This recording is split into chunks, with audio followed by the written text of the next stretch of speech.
Hey everybody, it's Justice for Comics. It is Friday, April 19th.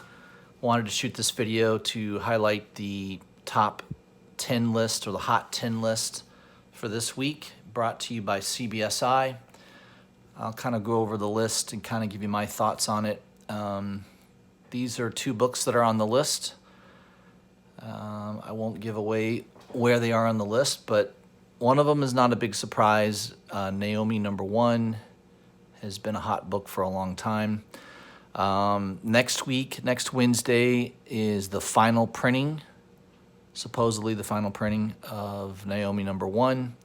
It's sold out on Midtown very quickly. It's crazy what this book is going for now. This is a, what is it, $65, maybe $70 book.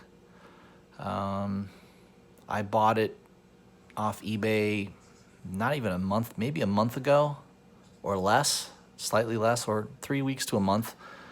I bought it for $15. I could have bought several copies, just decided to get one.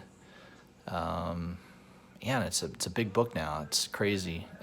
It's rivaling, this and Immortal Hulk, I guess seemed to be the hottest series so far of 2019. So kudos to Bendis. I mean, I'm not usually a big fan of his, but I do like this series. I think it's well written, and obviously the illustration, it's well drawn, no doubt about it, with Jamal Campbell. The other one on the list is Savage She-Hulk #1. I think this was from 1979, it looks like. I didn't buy this originally. Funny enough, I bought a Godzilla book in a really high grade, and I think the collector I bought that from just threw this in for free. It's not a high grade copy, but it also doesn't look too bad. I mean, it doesn't have any major chunks out of it. There isn't any major spine ticks. There's a little crease at the bottom there, a little wear there in the bottom, but in the Mylar it looks really nice. I'm not a huge fan of She-Hulk, so, this is a good enough copy. I would probably consider it to be a very good copy. Good to very good, maybe. I don't know. 5 to 6, maybe. Good enough copy for me. It looks nice in a Mylar, anyways. Colors are still vibrant. Whatever. I'm not going to go out and buy a high-grade copy of this book just because I don't really care about it that much. So let's jump into the list here.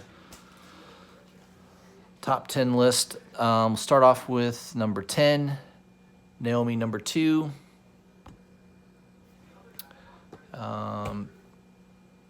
That book has been hot. I also picked up one of those as well. I think I paid like $10 or $12. I didn't pay cover, obviously, but looks like sales of that book now are approaching 25 to 30 this week. And CBSI asked the question, has this surpassed Immortal Hulk as the hottest series of 2019? I would say a definite no to that. I think Immortal Hulk is still a way hotter series, a much better written series than Naomi.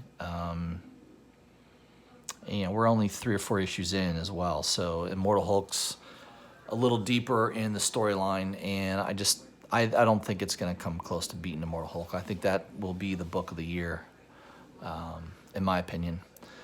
Number 9 on the list, Eternals #11. I don't really know what's significant about this book other than, I guess everything Eternals is kind of hot right now because of the news about a movie coming out. They cast Angelina Jolie as one of the characters. And it's heating up all the back issues in this. I tell you, a couple years ago, I could have bought the whole run for not the whole run, but like 1 through 20 for nothing. And probably $5 a copy, I passed on it. Oh well. I'm sure I put the money to better use with something else. Who knows? At least I'll tell myself that. But Eternals is a hot series just because of the movie. I think once the movie comes out, if it's good, who knows? There may be some length to it, but some of the Kirby stuff's okay. I'm not a huge fan of a lot of Kirby stuff. He was okay as a storyteller. His illustrations obviously are not what a modern comic book collector would be looking at and thinking, "Wow, that's great." But if if you grew up reading his stuff and collecting books that Kirby drew, then yeah, there's a lot of nostalgia there. But for me, just I don't have that familiarity with it. Number 8, Incredible Hulk 377. Well-known cover. This is basically, Professor Hulk, a smarter version of the Hulk, basically. Sales are jumping again on this. Raw sales up to $30 for the first print. There's a lot of different printings to this as well. So there's some later printings that are really rare and more collectible. I'm not going to get into that, but 9/8 it says here are going for around $225. A little bit of heat on that, I suppose. Number 7, Spectacular Spider-Man number 101. I think this is the first time I've seen this book on the list. I've seen this comic book. Thought it was kind of a cool cover with the black and white. It says here that a couple 9/8 sold for around $400. And back in January, they sold for $250. So you're seeing some interest in that book. I don't think there's anything in the book that's significant, and there's no key character or anything, first appearance of anybody. I think it's just kind of a neat cover, and it's not that old of a book. Crazy. I don't know what else to say about that. Number 6, Avengers number 12. Bendis book. It's jumping up to $20 because Iron Man wears the Infinity Gauntlet. Okay. So I don't know. I don't know why this is on the list. Was there a lot of sales this week of this book at $20? No. Seems like CBSI maybe was just, they got to put 10 books on the list. So I don't know. I don't know why they grabbed this. I guess maybe with the Marvel, the Avengers movie coming out, and maybe speculation that Tony Stark gets the Infinity Gauntlet. I don't know. I don't know what the speculation on this is. It's not a key book by any means. It has one of my least favorite writers and definitely one of my least favorite artists. So this was a book that I definitely don't have in my collection and probably would have never collected it. So I don't have to bother looking through my back issues to see if I have it. Oh well. Number 5, Blackest Night number 7. First White Lantern. This is a tie-in to Naomi. I don't know. It says here she is like Donny Cates at this point. Anything related to her, or even fake related, is heating up. Anyway, cover price is up to $20 to $30. One of my buddies in the YouTube community messaged me about this early in the week, and I went on Midtown, and there wasn't any copies available. I ended up buying the variant of number 7 for like $10, and it's really by far a way better cover than the regular cover here. So, I'm figuring if this is a $20, $30 book, then the 1 in 10 variant that's a lot better looking should be probably worth more than that. So for $10, I thought it was a pretty easy speculation. We'll see if that develops. This obviously that could be a key book if they do a lot with the White Lanterns because of Naomi. Who knows? So speculate at your own risk there. Number 4, Naomi number 1. Talked about that. That's been a hot book.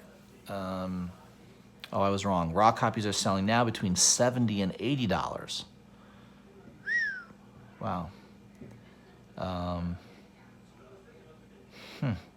I guess the mystery of the character maybe is what's driving it. I know back in the day, that's what was great about Wolverine was as a character was you didn't know everything about him. He had this screwed up memory.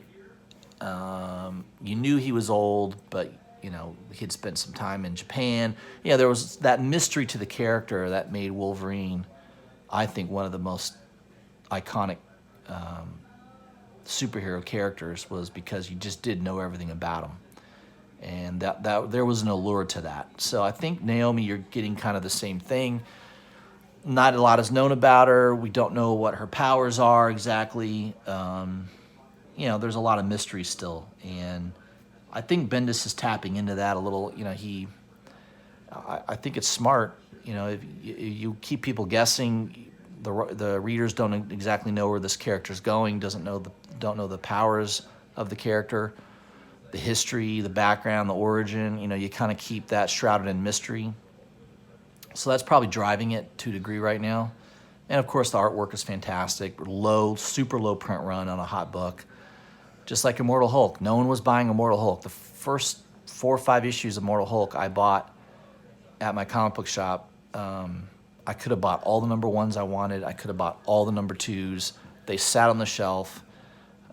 The shop owner ordered probably 20 of each issue, and they sat on the shelf for 2-3 months. And then finally, I think by the time the series got to issue 7 or 8, people started to talk about it. And then all of a sudden, all those early issues were bought out and started to get hot. So you're seeing with Naomi, that didn't happen, right? It went a lot faster. So that's why people are speculating, it's going to be hotter than Immortal Hulk. The print run's helping it, right? The print run on Naomi is probably less than 10,000.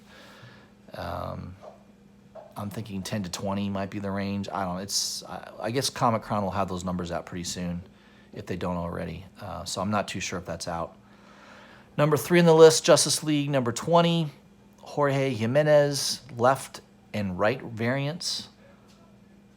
So I think there was 3 variants, a left, right, and a center. So I don't know why the center variant's being left out. But these things are going for $20. I don't know. I kind of collected Justice League for a little bit. Fell off of it. I don't know. It was okay. I think the reason this book is on the list is because I think 22 was the first full appearance of Perpetua, and so 18 through 22, they're really dragging it out. This character, and Lex Luthor is tapping into the past, and I don't know. I think that's the reason the book's hot.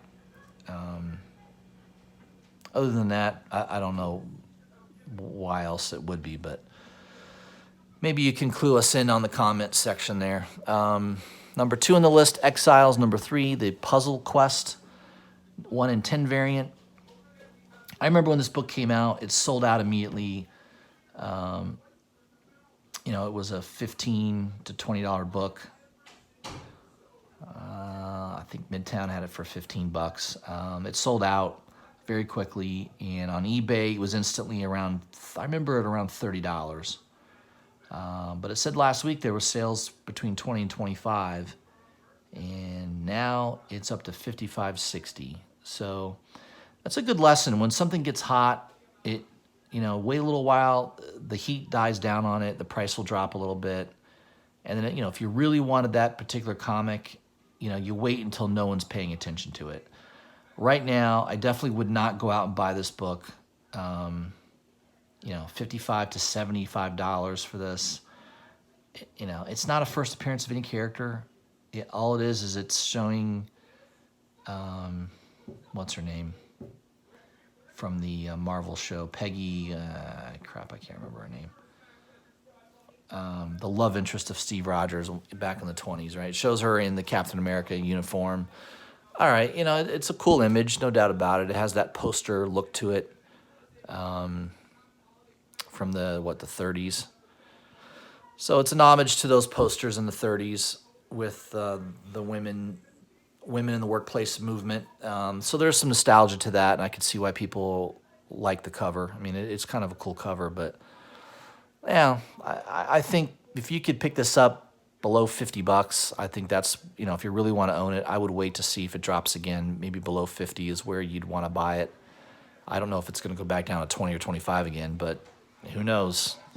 Stuff happens all the time like that. Number 1 on the list, Savage She-Hulk #1. Rumors that the She-Hulk will be on a show on Disney Plus have fueled the fire in this book. It has been a slow and steady growth for a while, but it has now seen a record of $500 for 9/8 sales and a record $150 for 9/2 sales.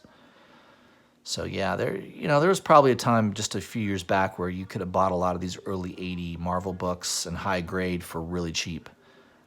Those days seem to be over. $500 for this for 9/8. I mean, mine is nowhere near a 9/8. There's no doubt about that. Mine looks nice though. I mean, it's a good copy. I'd say it's a little bit better than a reader copy. It's got some little, I don't know if that's staining or if that's, I don't think it's staining. I think it's the other page. Sometimes with these white covers, you think that there's blemishes on there, but they're really just the back, they're the next page that you can kind of see through it a little bit. But yeah, this one's pretty rough. This is not a high-grade copy by any means, but hey, I own it. Whatever, it's the first appearance. It's nice to have it in the collection. I didn't pay anything for it. I got it for free. So, a mid-grade book that I didn't pay any money for, I'll take it. What's funny is I remember getting another book free with this. I got a New Mutants #1 for free in that from that seller. And it was high grade. It's probably 9/6. Then I also got a Alpha Flight #1 in really high grade. This was the only one that wasn't in high grade, but I didn't own it before, so I was happy to have it. So that's your top 10 list for the week, guys. Let me know what you think. If you haven't already, subscribe to my channel. Hit the bell for notifications. Leave me a comment. Let me know what you think about this list. Some of these books, do they deserve to be on there? Maybe I make mistakes a lot on these videos, so if there's an aspect to a book of Why It's Hot that I didn't cover, please leave those in the comments. I'd appreciate it. And I'll probably have another video out this weekend. I've got some books coming in. I got a couple of those Detective 1000 books coming in, a couple copies. I hope I get them this weekend. I don't know. It's been a little bit of a wait on those, but I think they'll be here by Saturday. We'll see. All right, guys, if I don't see you this weekend, I'll have another video up next Wednesday highlighting the new comic book day list for the following week. Thanks, guys.